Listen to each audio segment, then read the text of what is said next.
Hello and welcome to this week's episode of the Purely Flowing podcast. I'm Adele, founder of Pure Flow State, and we specialise in sustainable brand strategy for purpose-led businesses.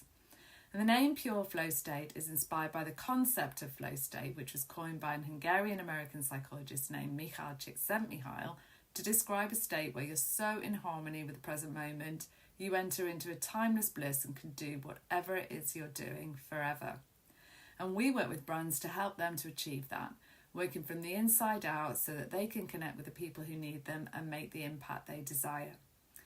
And these sessions are about talking to business owners and friends about how they get into flow and what that means to them, and if there have been times when they've been out of flow and how that's impacted their lives. Our aim is to share stories to inspire and bring some flow into everybody's brand and life.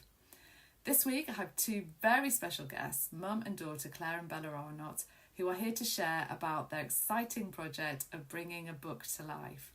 And this is no ordinary book. To give you a little bit of background, Mr. Tropical and the Waxing Moon is a wonderful children's adventure full of colour and imagination. It's written as a poem, and we see Mr. Tropical breaking free from his dull grey office and embracing his true colourful self. It's a heartwarming, funny tale exploring neurodiversity, encouraging self-acceptance and generally inspiring young readers to let their true personalities shine. Claire and Bella are currently crowdfunding to bring this beautiful project to life in the hope that Mr. Tropical can help others be more accepting of themselves just as they are. As you'll hear, Mr. Tropical has helped both Claire and Bella during challenging times, and I'm sure their story will inspire you too.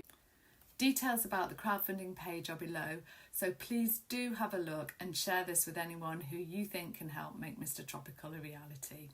And without further ado, let's go. Welcome to the podcast, Claire and Bella. So happy to have you here with us today. We're going to start off with just some general questions about the poem. Congratulations on your book anyway, on writing it. This is really brilliant.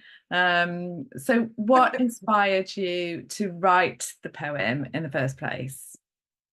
Okay, so we were amidst the pandemic, and I think we were in we were in a lockdown period. So I guess there was a lot of time at home, and Bella had been given a homework for school to create a character. And as part of that homework, I guess we were working on it together, weren't we? She came up with some keywords, and then started to develop him into a character, and she made a couple of images to go with him, and she did them in a really lovely way because she montaged them together digitally using the Canva app. And he was a really curious character because he had this kind of almost dual life going on, where he had loads of creativity and energy and sort of exuberance when he was at home, but in his workplace things were very grey and dull and boring and plain. And we became curious about the two sides of his character. And we started to embellish it, didn't we? And just talk about who he would be, what his story was.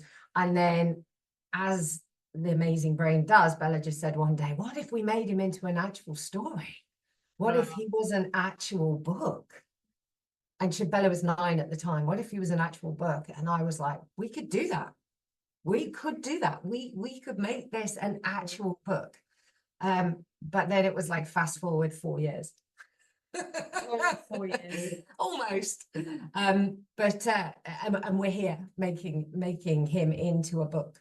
But yeah, that's how it started. It literally started as a school homework. And then it grew from there.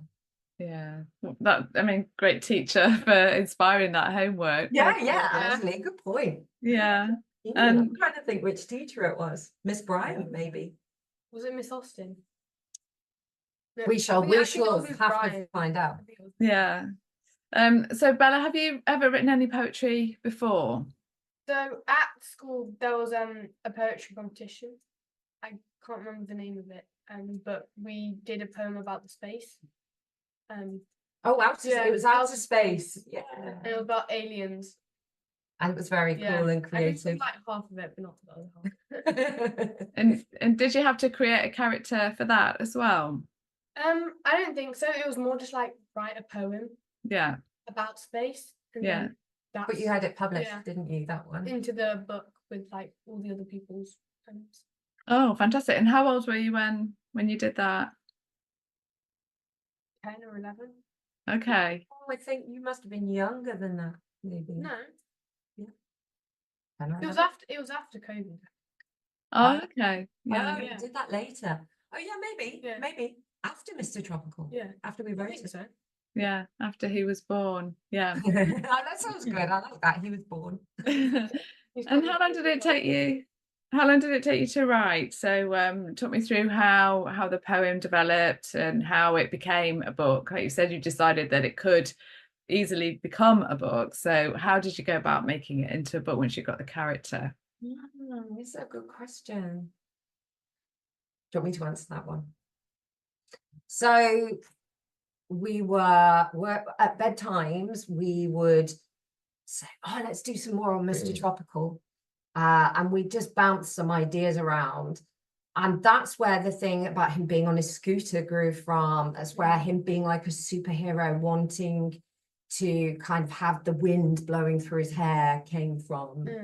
And it wasn't just, the same bedtime. It would be, we might go a couple of days where we didn't talk about it. And then we'd say, oh, should we talk a bit more about Mr. Tropical? So it became a real like little passion project, didn't it? And we'd go back to him. And we determined that the friends were his animals. That was a big thing. And we got a puppy, didn't we? Fish. Yeah, we had some tropical fish, and we got a puppy in the pandemic, as many people did. And so I think there was this synergy with this time in nature was one big theme, and then the relationship to animals was another big theme. And because they were both things that you were enjoying, you were finding helpful. And especially during COVID, where you couldn't go anywhere and you were stuck inside. Yeah.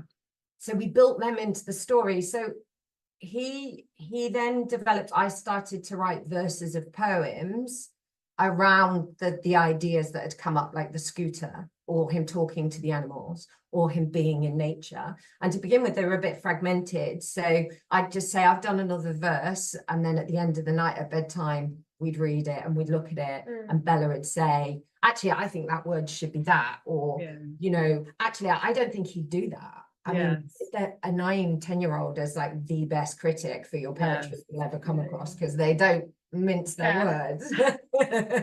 They just go, oh no, that's rubbish, Mr. Tropical never did. And so it was quite a slow process in that sense, but because 4 years slow process. We had no need to speed it up, really, because everything was on a bit more of a go slow through that period of the pandemic. Then it reached a point where he was kind of resolved, and Bella forgot. Oh yeah, but every so often you'd say to me, you still haven't done anything with Mr. Tropical, what about him?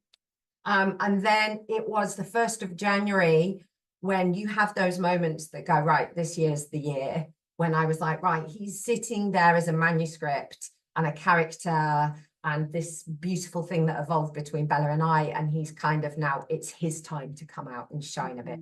So of course I sent it to yourself and a couple of other people to get some opinions and views. Two of my very closest friends, I sent it to them, and they're very honest. So I knew if they thought it was just rubbish. One of them's a writer as well, and the other's an excellent teacher. So I knew if it was rubbish, they'd be like, yeah, I don't know if there's a book in that. But they both came back and just went, oh, wow, did Bella write that with you? That's insane. We love it. It's great.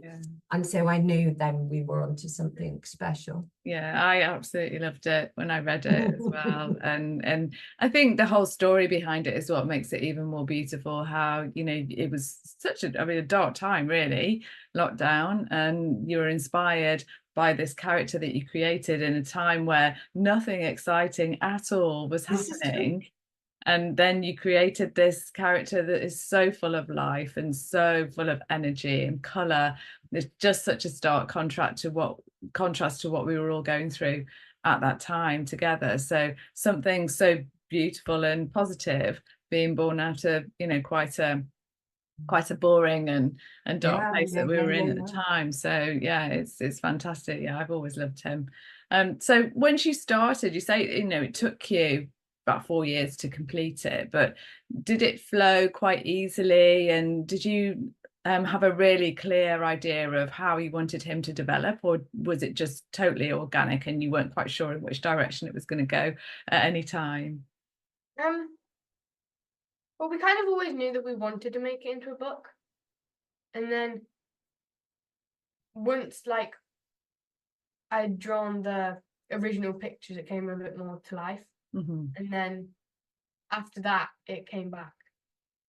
Yeah. You visited it, but there was a definite flow with it in that once I guess that's one of our strengths. Like we've both got that hyper focus of we've got an idea and we feel an energy, like you can relate to the energy. And then similarly, we were talking about this the other day, when the energy goes out of something for us, we're very aware of that as well. Yeah. So someone, a creative I really respect, referred to it the other day to me as the firework effect. They said that like actually she'll get an idea for a piece of work or a painting or whatever else, and it'll go off like a firework and it has a big bang, but then actually it kind of fizzles out. And I ended up in a conversation very recently about that to Bella, just saying that actually, you know, sometimes that can be a little bit frowned upon to get a lot of energy into something and then lose that interest in it, and people go, oh, you've got to finish it off. And actually, as a creative, I've discovered, and we were talking about all my pieces of art, do you remember, in my room, I've discovered that actually sometimes pieces, so I've got this piece here Bella's familiar with, and you mentioned it, didn't you? And it started out in our old home, and then it had another layer of paint and it evolved to something else. And now we know one day that I will finish that, but it's just when the time's right. But then we have other pieces that I turn around really, really quickly.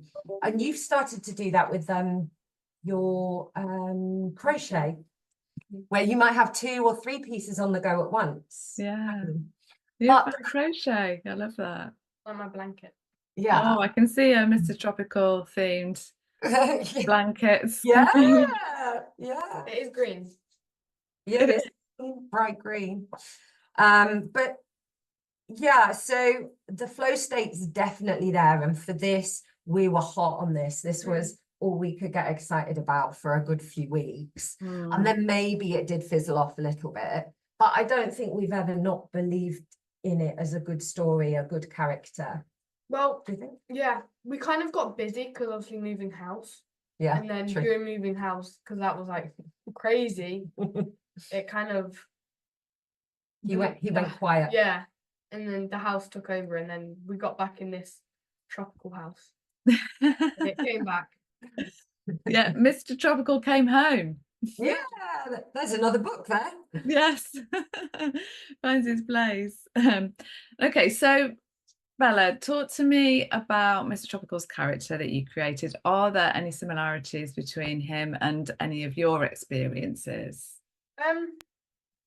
Well, he obviously starts off like in a very grey house, very bored of life. It reminds me a bit of school. What's a bit boring? Yeah, just a bit. You have to, in his office, he has to sit at a desk and do what he's told. That's like at school. And then when you leave school, you can go and do whatever you want.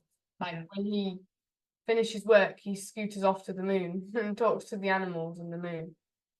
So that's quite similar to school. Yeah. Yeah, I can see that. Yeah, definitely. Yeah, he feels like he can, outside of his work, he can go and be himself. Yeah. Like how at school it's different. You have to be the person the school wants you to be. That's interesting take, yeah. Yeah. Okay. And do you think Mr. Tropical might have had a fear of being a little bit too much? I think so. Well, he didn't want to show his colours at first, so obviously he thought something. And then he went and talked to the moon, and the moon convinced him that everyone else was just dull, and that he was the light of the world, and that everyone else should be like him. Nice. Exactly. Yeah. So it's not that he should be fitting in with the ones that are grey and They should dark. be It's fitting that in. they should be fitting in with him. Yeah. I love that. Ooh, interesting. The lovely reframe. I think right from the beginning there was this big emphasis on his clothes, like you know, he wanted to wear patterns, and I'll never forget like you going like he's got palm trees on his shirt and yeah, I've got a slight thing for palm trees. I don't know if that came before or after Mr. Tropical. A very big thing. Oh, that's beautiful. That's the one we started in the old house. That's the Oh, that's the one that's evolving, to be continued. the to be continued piece. That originally started as a bright red canvas, Really? and now it's half white. Do you know the other way I think his fear of being too much is around that we were talking about this morning, interestingly, about a sort of fidgetiness that, you know, an exuberance, I like to call it, that sometimes when you're like that around people, you can start to feel a bit of them being a bit dissatisfied with it or annoyed.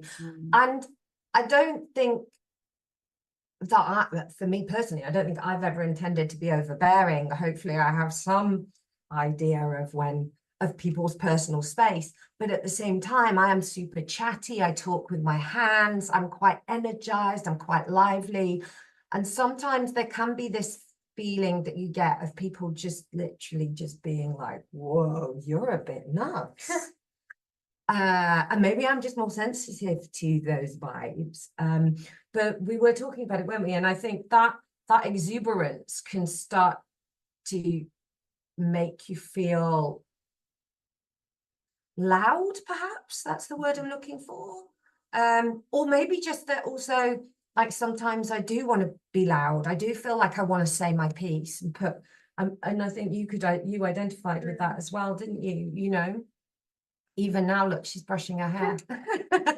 I think in the context of like being in a situation either at work or school where you're kind of expected to be a certain way, if you're not the same as everyone else or you don't feel the same as everyone else, then that can isolate you in lots of different ways, in the way that you don't feel like you fit in. Which obviously shouldn't be the case because everybody can be who they are. Yeah, just be who they are. And it's also, you don't have to be loud, of course. You can be quiet, you can be, but it's just not for everybody to have to be the same. Maybe that's what it's that pursuit of difference and then being able to hold difference for all different types of people. Yeah. I think so. Is it so in terms of him being too much, is there anything else you want to no? Yeah, and I think we've touched on this one a little bit before. So, you know, is there anything in particular that you think made him become shy and recoil away from himself? I think obviously he lives in London, where does he live in London? That's what we decided. Okay. And that's obviously boring, and you have to fit in with everyone else, and it's grey, and then it'd be a bit, I don't know, like if you went out into London wearing bright neon yellow, you'd get funny looks. In the city, I think you're referring to, like where Daddy works, in the city in Canary Wharf, maybe. Yeah. Because there's parts of London where, you know, people would think it was fantastic if you're wearing bright yellow. But maybe in where Mr. Tropical was set with, you know, the sort of skyscrapers and the more conventional city area, then I get that. Yeah, that he would stick out like a sore thumb. Yeah. And he shied away from that. Yeah, that makes sense. It's that same theme, isn't it, of not wanting to be different and wanting to be the same as everyone else, which is kind of instilled in us from a young age, really, isn't it? You know, you go to school, like you fit in, you know that people who are all wearing the same thing, they're wearing a uniform, and that kind of like carries on throughout your life. When you go into the workplace as well, you essentially switch from one uniform to another. You know, be it especially if you're corporate, a suit or a suit and dressing a certain way. It's always refreshing to have somebody come into the office and just wear something that's totally different, and why not? Yeah, and I think Go things against are the changing a rules. little bit, aren't they? Because Daddy's Yeah. new job, he just went, he goes into a very different office environment to the one he's worked in for 19 years. And now sometimes he can go in his shorts and a shirt and he finds it all very like, Yeah, but it How should do be you that feel- way. I mean, what difference does it make what you're wearing? yeah. How do you feel about wearing a school uniform? Awful. I hate it. Oh, interesting. So what do you hate about it? You look the same as everyone else. It's like an Mm. army. So you can't define your own identity, yeah. your Yeah, and they individualism. don't even let you wear jewelry or anything to express yourself.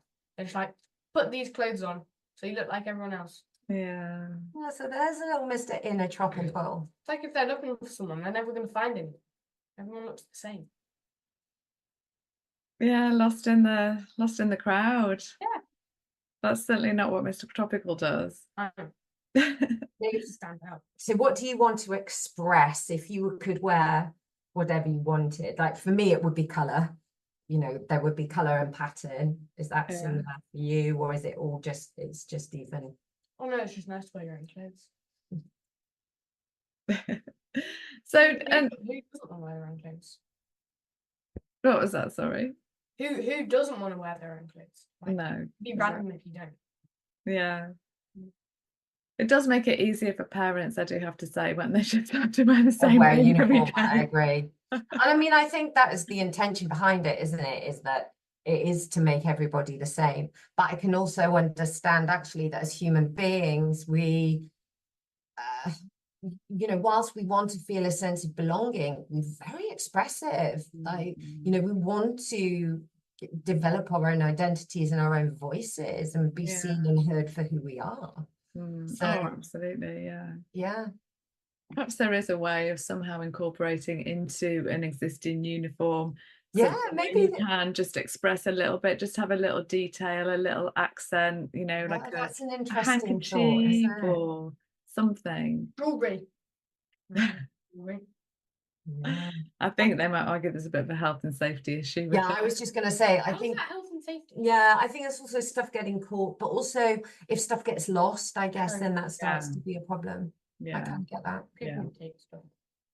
So has writing Mr. Tropical helped you to overcome any struggles in your life? She's pointing me to that one. I think we should both answer that I think one. you should.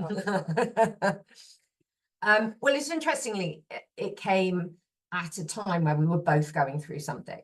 So Bella had been seeing a psychologist for what was diagnosed as performance anxiety, but what it played out as was a lot of fear, panic, and she'd got to a point where she didn't want to leave the house. So I think this juxtaposition, if that's the right word, of the lockdowns where you couldn't leave the house versus then these periods where suddenly you had to try and go back into normal life, but life was daunting, had triggered something in Bella. I asked you to give it some language this morning, interestingly, and what came out was a fear of being judged or laughed at. Would you say that's how you felt? And so the psychologist working with it, very experienced child psychologist, was amazing and called it performance anxiety because that's what you experience when you're worried about being in front of other people and judged by others. So at the time we were writing this book, interestingly, as a 9-10-year-old, Bella was going through something quite big, like something that I'd felt that had gone outside of my remit as a mother. And I knew I needed to be her mum, not her therapist. So we had brought in Ruth, hadn't we, to work with you, who was excellent. And then for me, it had coincided with me having had COVID very early in the pandemic, developing into quite substantial long COVID, where I was quite bound to the house because I was so heavily fatigued that I was having to rest in the day and do very small amounts of do a little bit, rest a bit, do a bit, rest a bit. And that was obviously unsettling and disconcerting for the children. Daddy, who'd worked in London for many years before the pandemic, had been commuting in and out, was suddenly at home all the time, and had stepped massively into a caretaker's role because of me being unwell. So there was all these changes that were going on. I'd just been diagnosed with ADHD. That's something positive that came out of the long COVID diagnosis, was also, a bringing to my attention of the fact that probably ADHD was there. And that had been compounded by the fact that about the year before the pandemic kicked in, the year before COVID came about, my dad had come to live with us. And interestingly, my dad in his sort of early 70s, never him having been diagnosed with ADHD, we suddenly realized was very evidently ADHD. Gosh. And it was a real interesting kind of coming together of factors where suddenly it was like, oh, that's why dad buys a new car every 8 months. That's why he's been through bankruptcy. He won't mind me saying it publicly on a podcast. That's why, I mean, he was deaf from birth, so there was other things playing into it, but also, some of these, and my dad is amazingly effervescent, funny, interesting. People will be listening and they'll know him because he's one of those very well-known characters, effervescent character who's always landed on his feet and carried himself well, but undoubtedly has also come up against massive challenges. And suddenly these pieces fell into place and we were like, oh, it's ADHD. But in recognizing what was happening for him, in him, particularly around impulse control, needing so much support, anxiety, I realized what was happening in me, and also through observing Bella. So we had these 3 generations living together of the classic characteristics of ADHD, plus the anxiety that often is comorbid with it, all playing out. And that was just a gift in a sense. I mean, at the time it didn't feel like it, but it was a powerful coming together. So Mr. Tropical was born in that setting, which when we look back was quite a lot, wasn't it? For you as a 9-10-year-old as well.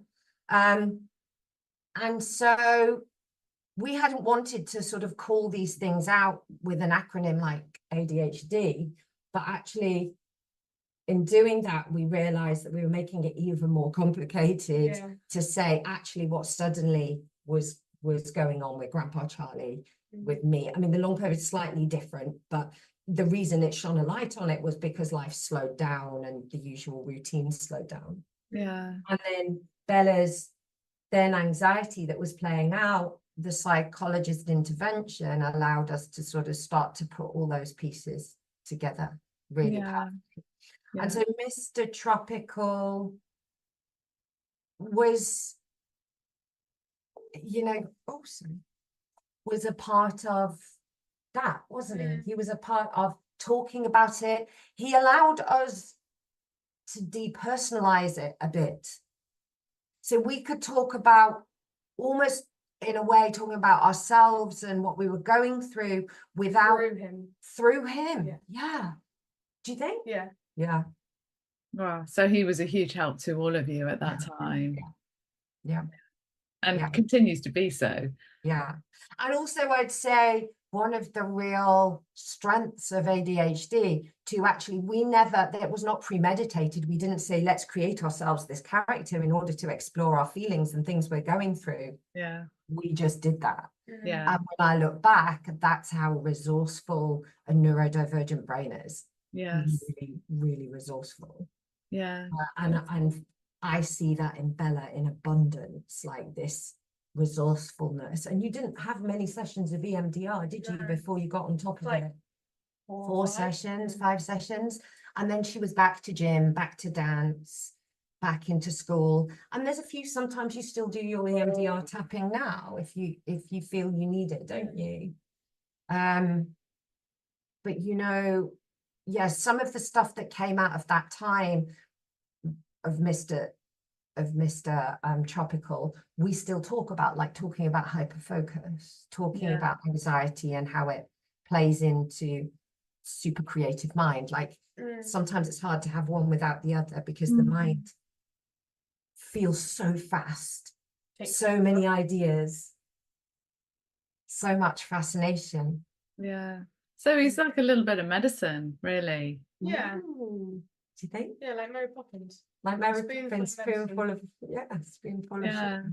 Oh yeah, sugar, not medicine. Spoonful of sugar, but as medicine. I Yeah. think that's the way she's Yeah. suggesting it. Yeah, isn't it? helps the medicine go down. Yeah, absolutely. Yeah. So so he's brought a lot. So it's been a process of self-discovery, of self-exploration, and coming to understand lots of things, and a little bit like Mr. Tropical's journey has been. His was a process of, you know, acceptance and understanding of himself and what he needed to Yeah. do, which was, you know, talk to the animals and then just be himself, because that's okay. Yeah, that's it, to just be himself. And Yeah. maybe also self-trust. Yeah. I mean, this is obviously tough for you, you know, you're just 12 now, but for me, you know, sometimes you lose that sense of trusting yourself, your intuition, your instinct, your own voice. And I think that's the power in Mr. Tropical, is in the end he's saying, do you know what, I can trust myself, I can listen to myself, I can follow my heart, you know, as the saying goes. And I think, and when he does that, it takes a huge amount of courage for him. Yeah. And I think courage in his character was definitely what you then, you know, I remember that very first session of EMDR that we were going to go to with Ruth, and it was terrifying for you. Also, that whole period of the pandemic must have been incredibly difficult for all ages, but also, you know, so young people just between like 9 and 11, it's a really interesting age, isn't it? Because you're still a child, but you're actually starting to realize certain things about the world and our mortality. And so, you know, the pandemic right at that age must have been tricky. Well, I mean, I saw it in different ages in my own home through my children, and you know, I had one who was about year 2 at the time, and then another one doing her GCSEs, and then another one that's like, hard. you know, a couple of years below that, so 14, where they really need to be outside and mixing with other people the same age as them, and to clip their wings in that way. It was no good age. Terrible. There was no good age. There was no good, exactly, no, absolutely no good age, because I would often, like, the times that we could actually go out and I'd maybe go for a run or something like that and be running along and thinking, I can't, this isn't real.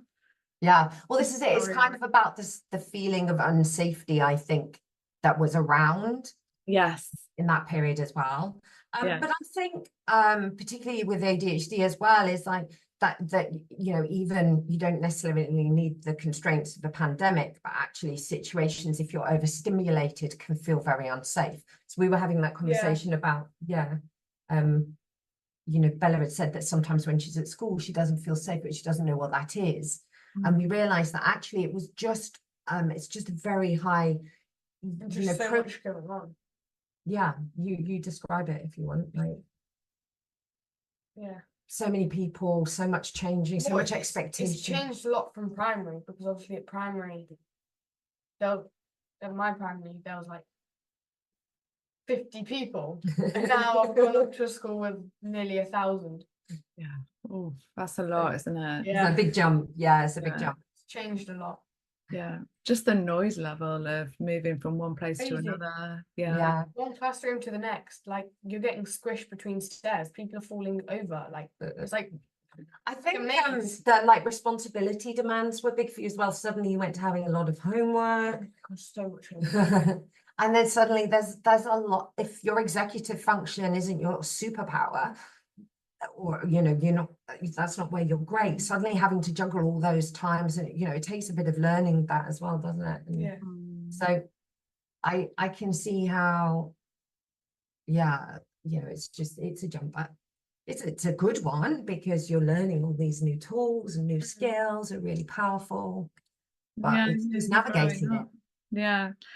So what are you most excited about bringing this project to life and seeing Mr. Tropical as a physical book that you can hold in your hands? Well, finally just knowing that like a homework became an actual published book. Oh yes, that's good. Like if I had never been given that homework, just what would we be doing right now? And also the opportunity for people who have been something, I mean, whole nation, whole world has gone through something exactly like you have, which is first of all, the pandemic, and then secondly, you know, there are many children and many older people as well who go through a diagnosis of ADHD, and you know, and start to understand themselves in different ways. And it's an opportunity for them to understand what it's like in that, you know, in that body to fit, and then that mind to feel like that. And it's going to be a tool to help many people, I'm sure. I agree. Yeah.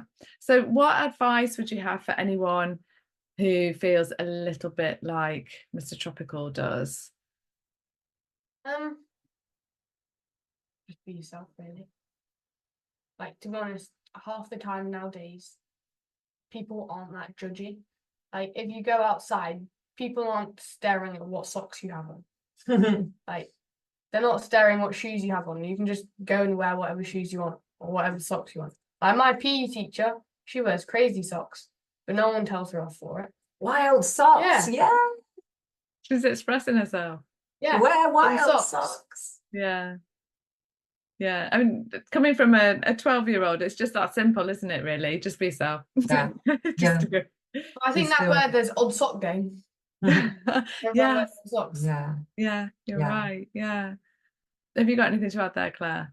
Yeah, just the same. I think for me, my message is around doing what you love. Like, that's always been a very strong vibe for me of my own. And I see that both in the actual exploring and writing and excitement of the process of creating Mr. Tropical, but in the character itself is this idea that, you know, if you want to sew and create and make your own clothes, and that's your thing, do that. If you actually you know, are more like, you know, perhaps Lucas, and he's more digital and he likes to be on a screen and that's his language, that's also cool.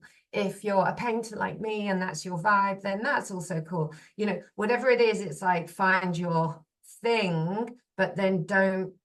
I think for me as well, coming into my 40s, becoming more of an artist, a poet, more of the creative that I really am, I guess, you know, that's my own personal relationship to Mr. Tropical, is that you know, I was afraid of the criticism of some of that work. I've been writing poems since I was Bella's age. I have hundreds, but I wouldn't show them to people because I was afraid of being rejected around them. I've dabbled art all my life, but mostly clinging to the safety of teaching it rather than actually creating it. You know, I can certainly say in my 20s and 30s, I was keen to have an exhibition of my work. I had ideas for my work, but I was terrified to do that. Terrified.